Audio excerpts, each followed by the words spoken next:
तो कैसे हैं आप लोग। मैं हूँ अर्शल पुरोहित और आज हम पढ़ने वाले हैं प्लांट सेल के बारे में। और प्लांट सेल के अंदर जो अंगिका रैली है उसको इंग्लिश में कहते हैं ऑर्गेनेल्स, तो उसके बारे में भी हम सीखने वाले हैं।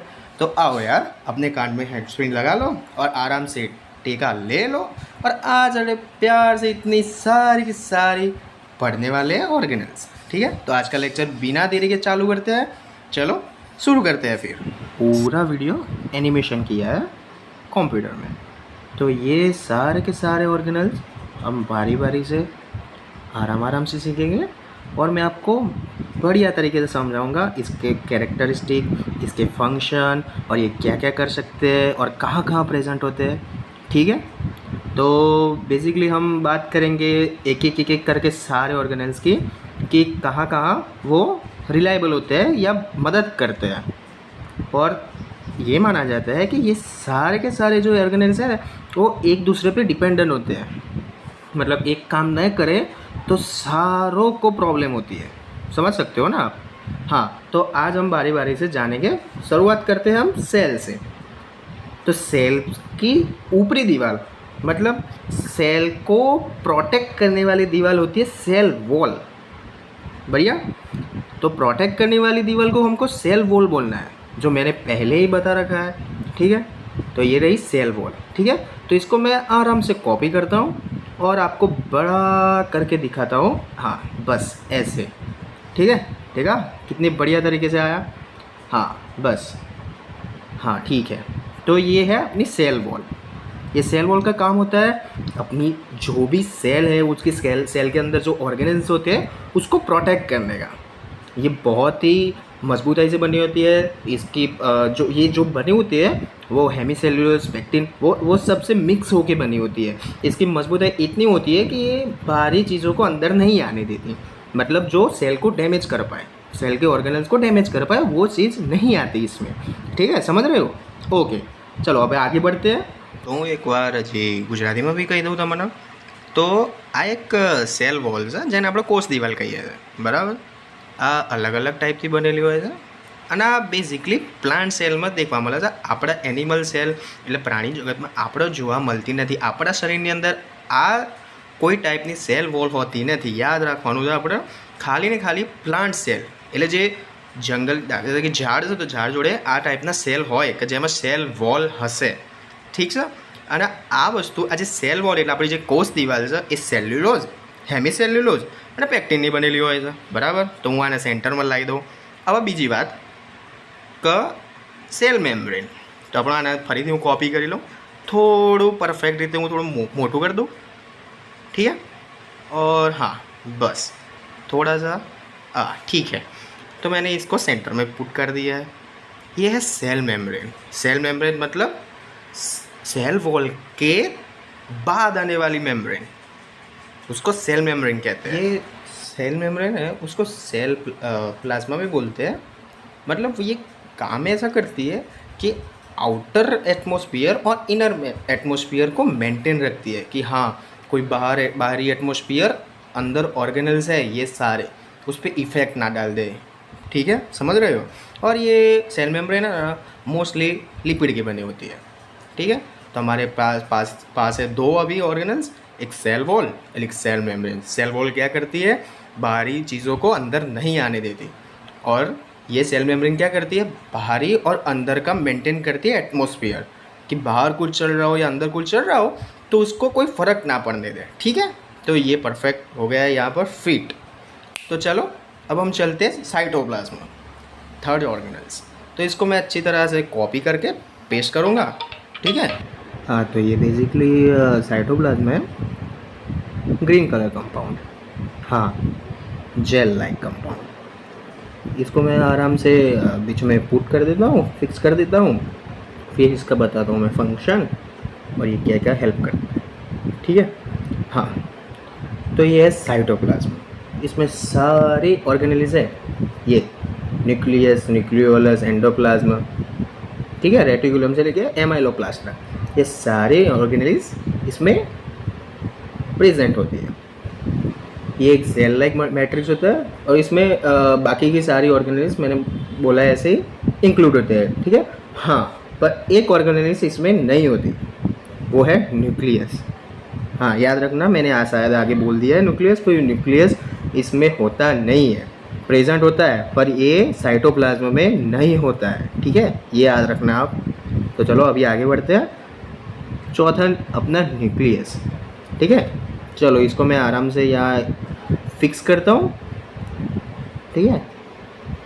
तो ये है मेम्ब्रेन बाउंड, ये जो न्यूक्लियस है वो स्पेशली मेम्ब्रेन बाउंड होता है, हाँ ठीक है। माइक्रोबियल ऑर्गेनिज्म में भी होता है न्यूक्लियस, ठीक है। उसमें डीएनए विदाउट न्यूक्लियर मेम्ब्रेन होता है, समझ सकते हो ना, ठीक है। अब जब हम स्पेशली ह्यूमन की बात करें तब आरबीसी में न्यूक्लियस नहीं होता है, वो तो आपको पता होगा, ठीक है।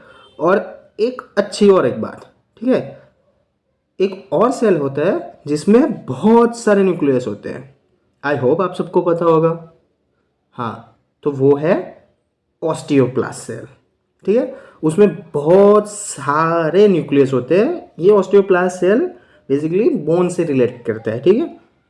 अब बात करें, हम वापस न्यूक्लियस पे आते हैं, तो न्यूक्लियस के अंदर होता है डीएनए, और डीएनए के अंदर होता है इंफॉर्मेशन, मतलब जो डीएनए है वो बहुत सारी इंफॉर्मेशन को गैदर करता है, और डीएनए के पास होते हैं बेसिकली जीन्स, वही जो है वे कि वो इंफॉर्मेशन करता है। तो चलो, अब न्यूक्लियस के भी अंदर एक स्ट्रक्चर होता है जो बहुत ही इंपॉर्टेंट रोल प्ले करता है। मैं इसको थोड़ा इनलार्ज करके दिखा रहा हूँ जिससे आपको आसानी से दिखाई दे, हाँ ठीक है। तो इसको हम पहले ये स्ट्रक्चर बताने के बाद मैं पहले ये काम कर देता हूँ, इसको लेबल कर देता हूँ। लेबल करने से क्या होगा कि आपको पता चलेगा कि ये पर्टिकुलर ऑर्गन कौन सा किधर किधर है, ठीक है। तो बेसिकली मैं इसको फटाफट से लेबल करता हूँ, ठीक है। हाँ हाँ, ये थोड़ा ऊपर ले लेता हूँ जिससे मुझे आसानी हो। दूसरे ऑर्गेनेल्स है वो मैं आपको टाइम टू टाइम आगे वीडियो में बताता जाऊँ, ठीक है। तो हाँ चलो, ये ठीक है, साइटोप्लाज्म हो गया। अभी इसको थोड़ा कलर, हाँ बस ब्लैक, ओके ओके, हाँ। तो ये न्यूक्लियस, तो ये न्यूक्लियस को भी हम इसको लाइन को कॉपी करते हैं, कॉपी करके पेस्ट, ओके। और ये न्यूक्लियस को भी मैं लेबल कर देता हूँ, ठीक है। जैसे जैसे आगे जाएंगे वैसे वैसे हम लेबल करते जाएंगे, ठीक है। अभी रह गया था लेबल करना, तो अभी मैंने लेबल कर दिया जिससे पहचान में आसानी हो, ठीक है, ओके। तो दोस्तों अब ये न्यूक्लियस का फंक्शन, ये इसका काम क्या होता है, ये क्यों होता है, इसका रीज़न हम देखते हैं।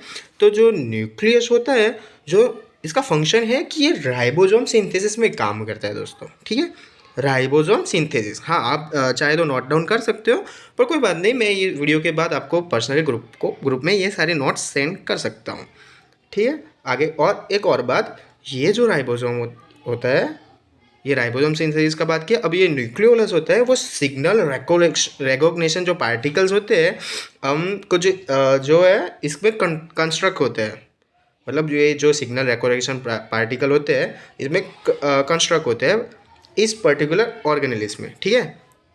तो ये हो गया हमारा न्यूक्लियस के बारे में। और कुछ बात करते हैं, जैसे कि ये बहुत इम्पोर्टेंट बात है, जैसे न्यूक्लियस में जो कोई बीमारी होती है, मैं ये दूसरा ऑर्गेनल्स यहाँ पर रखता हूँ और बताता जाता हूँ कि जो एक इम्पोर्टेंट बात है कि न्यूक्लियस में जो कोई बीमारी होती है, जब भी कोई, स्पेशली ह्यूमन की केस में बारे में बात करता हूँ मैं, कि जब बहुत सारे फंक्शन को ये न्यूक्लियस रेगुलेट करता है, ठीक है, न्यूक्लियोलस। जब भी कोई कैंसर या इस पे ऊपर रिसर्च हो रही है, अभी के लिए तो ये न्यूक्लियोलस है, उसके ऊपर अभी रिसर्च चल रही है कि इससे क्योंकि ये जो न्यूक्लियोलस है ये कैंसर और कीमोथेरेपी में काम आ रहा है अभी।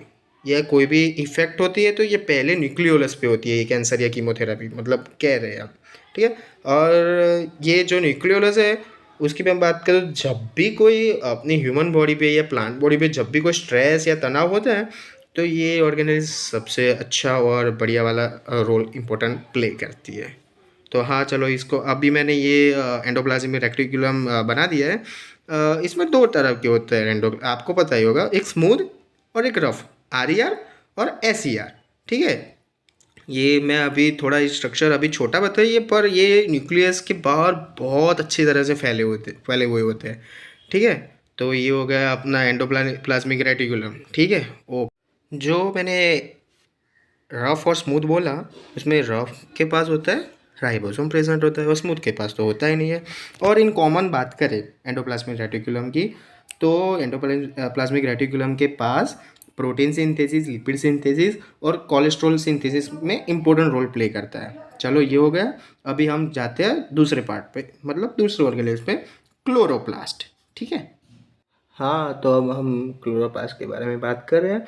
हाँ तो આમાં એવું હોય છે જો જે ક્લોરોપ્લાસ્ટ હોય છે એનું આ થોડો નજીક મૂકી દઉં એક સેકન્ડ, જેનાથી હું લેબલ કરી શકું, અને એક સેકન્ડ હું કોપી કરી લઉં અને ઓકે આ લેબલ। हाँ तो अब आप क्लोरोप्लास्टની વાત કરીએ, એનું મેઇન ફંક્શન છે ફોટોસિન્થેસિસ। ફોટોસિન્થેસિસ ક્યાં થાય? પ્લાન્ટ સેલમાં, બરાબર। હવે ફોટોસિન્થેસિસ કરવા માટે એક ઇમ્પોર્ટન્ટ लिक्विड होएगा, फ्लूइड होएगा, क्लोरोफिल। क्लोरोफिल शू करे? जो क्लोरोफिल होता है वो कैप्चर करता है एनर्जी। एनर्जी कहाँ से मिलती है? सनलाइट से। जो सनलाइट से मिलती है, जिसकी वजह से वो प्रोड्यूस करता है एटीपी, एनएडीपी, ऑक्सीजन मॉलिक्यूल्स और H2O मतलब पानी। पानी को करता है, ठीक है, प्रोड्यूस होता है। ठीक है, और ये बहुत ही इंपॉर्टेंट रोल होता है, क्योंकि जब प्लांट फोटोसिंथेसिस करता है तब ऑक्सीजन के मॉलिक्यूल रिलीज होते हैं। जो अपने ये पूरे अर्थ पे जितने भी लिविंग ऑर्गेनिज्म है वो मोस्टली O2 मतलब ऑक्सीजन का ही उपयोग करते हैं अपने सांस लेने के लिए, जिंदा रहने के लिए। ठीक है, तो ये बात हो गई अपने क्लोरोप्लास्ट पे। ठीक है, तो बस इतना ही इसका रोल होता है। तो आगे हम देखते हैं माइटोकॉन्ड्रिया। हाँ तो बस ये माइटोकॉन्ड्रिया है, इसको मैं थोड़ा आराम से कॉपी कर लेता हूँ। ठीक है, कॉपी।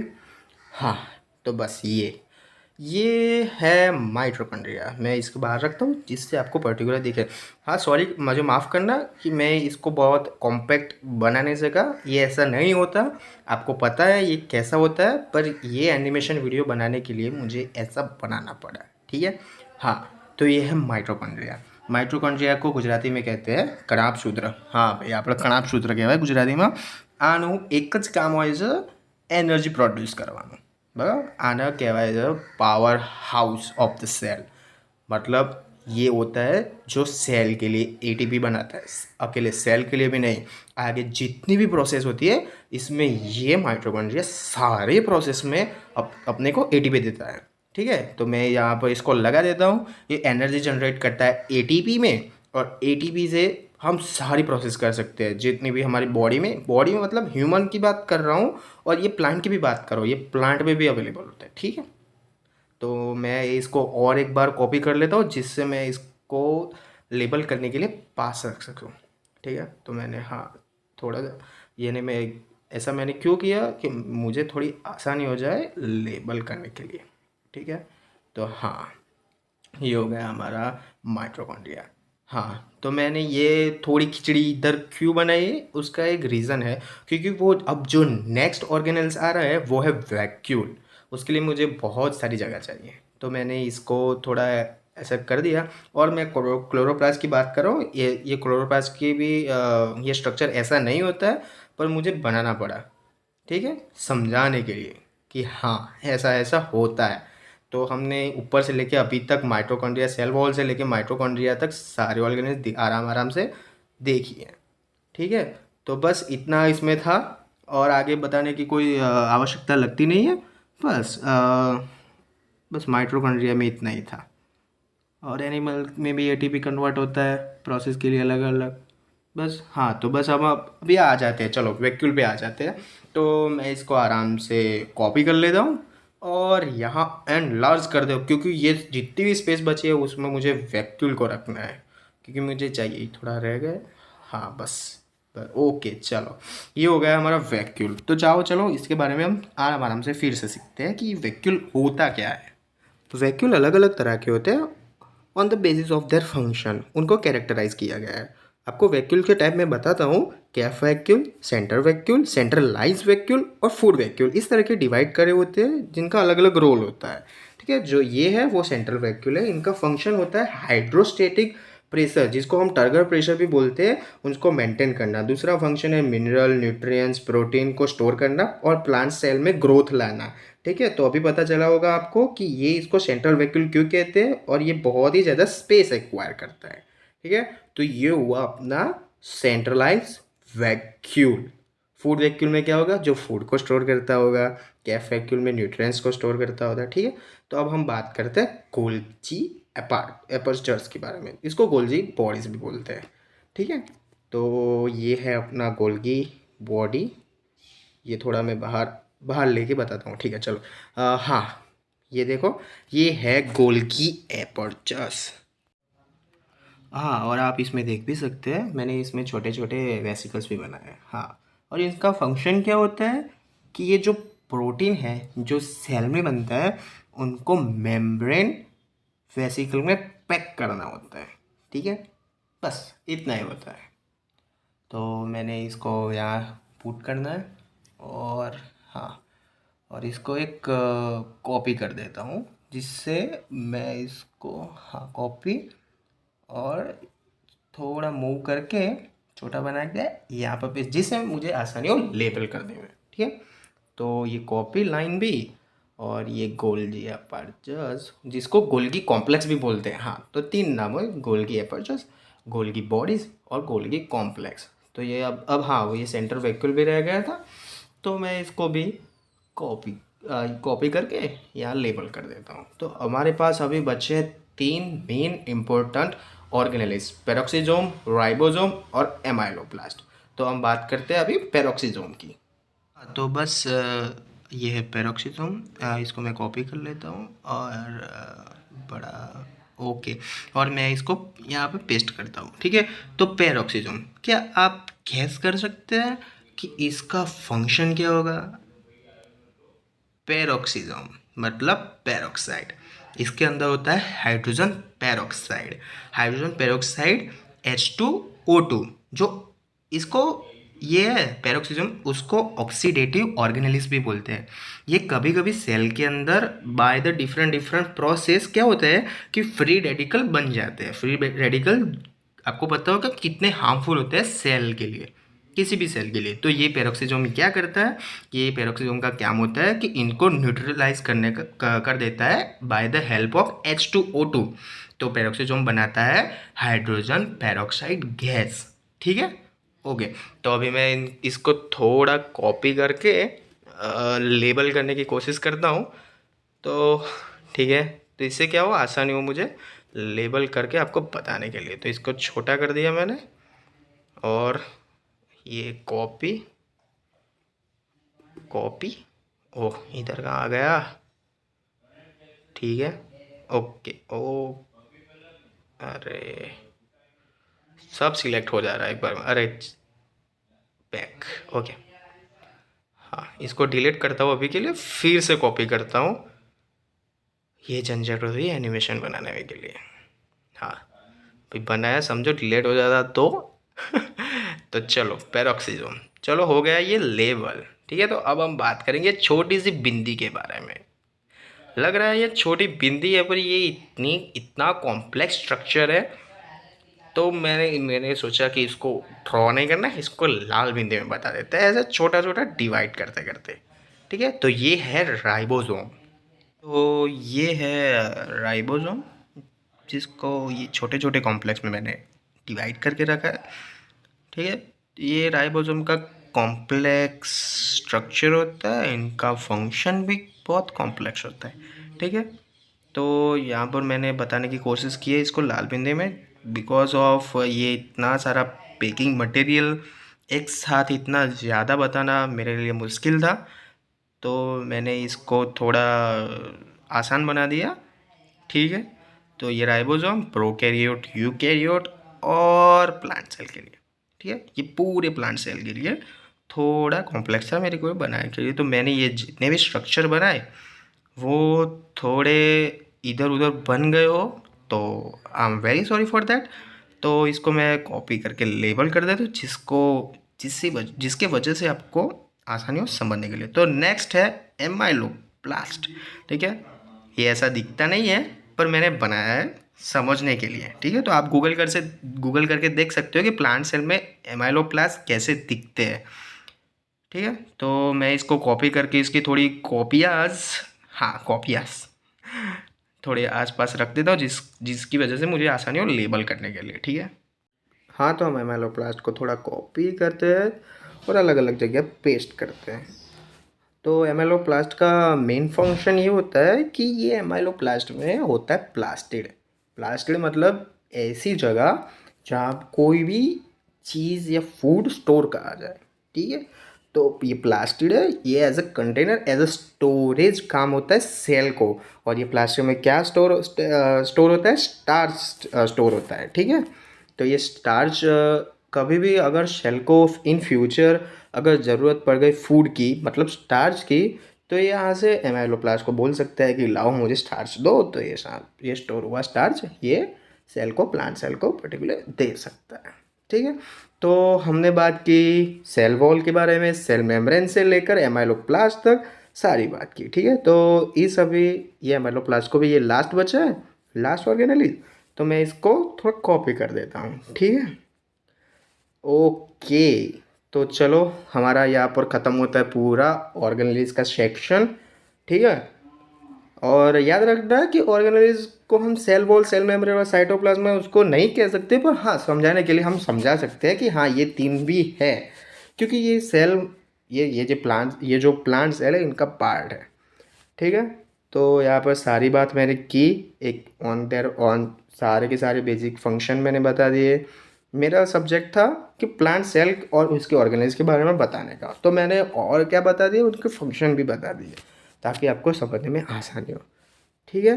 तो हमने एक एक करके पर्टिकुलर सारे देखे। ये साइटोप्लाज्म, क्लोरोप्लास्ट, आपको पता है क्लोरोप्लास्ट क्या करता है, क्लोरोफिल की वजह से एनर्जी करता है, माइटोकॉन्ड्रिया जो एटीपी जनरेट करता है, पावर हाउस जैसे वैक्यूल के बारे में मैंने तीनों टाइप बताए।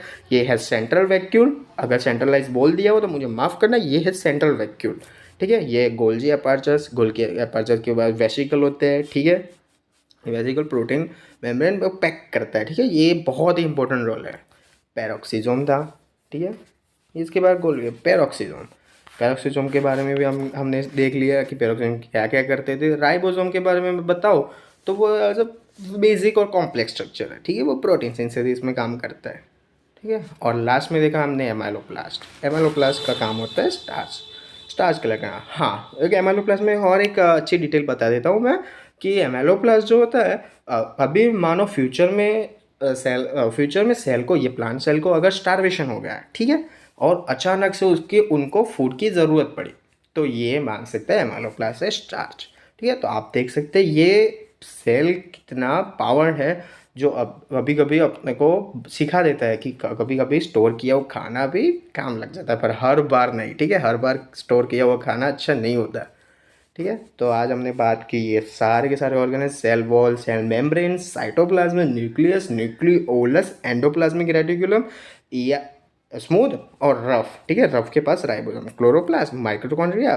Vacuoles, Golgi apparatus, Golgi bodies और गोल्जी कॉम्प्लेक्स, ये तीनों सेम नाम है गोल्गी, ठीक है। गोल्जी बोलो या गोल्गी बोलो सेम है, पता नहीं मुझको क्या सेम है, सेम नहीं है। पेरोक्सिसोम जो पेरोक्साइड H2O2 गैस याद आया, ठीक है। राइबोसोम प्रोटीन वाला, एमाइलोप्लाज्म जो अपने को स्टारवेशन से बचाता है, ठीक है, सेल को। तो आज का लेक्चर मेरा यहाँ ख़त्म होता है। अगर कोई भी चीज़ मेरे से रह गई हो गलती से, या मैं बताना भूल गया हूँ, या कोई भी और मोर इन्फॉर्मेशन आपको पता है, तो आप मुझे बता सकते हो कमेंट में, मतलब हाँ कमेंट मतलब चैट में बता सकते हो, या अपना माइक खोल के बता सकते हो, ठीक है। तो ये यहाँ तक था मेरा लेक्चर। आई होप आप सबको अच्छा लगा होगा। ये मेरा पहला ही ऑनलाइन लेक्चर था, तो अगर कोई बोलने में या समझाने में कोई गलती हुई हो तो इग्नोर कर देना, माफ़ी तो क्यों मांगूँ मैं आपसे। अच्छा तो ठीक है, अगर कोई एक नेक्स्ट टॉपिक मिलेगा और कोई सॉरी, तो मैं ट्राई करूँगा आपको समझाने का ऐसे ही। हाँ, तो ये जो था, ये पूरा एनिमेशन कंप्यूटर में बनाया हुआ, थोड़ा हार्ड पड़ा था। ये ख़त्म तो 24-25 आधे घंटे में ख़त्म हो गया, पर मुझे बनाने में थोड़ा टाइम लगा था, हाँ बहुत टाइम लगा था। तो आई होप अच्छा लगा हो।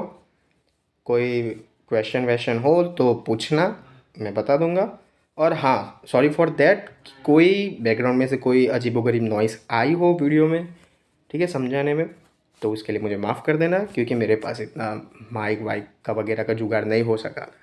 तो मैं ठीक थ्रू आउट सीधा माइक मोबाइल की माइक्रोफोन से ही बोल रहा था। तो ये था अपना बेसिक लेक्चर। सस्ता बोलो, अच्छा बोलो, टिकाऊ बोलो, कुछ भी बोलो।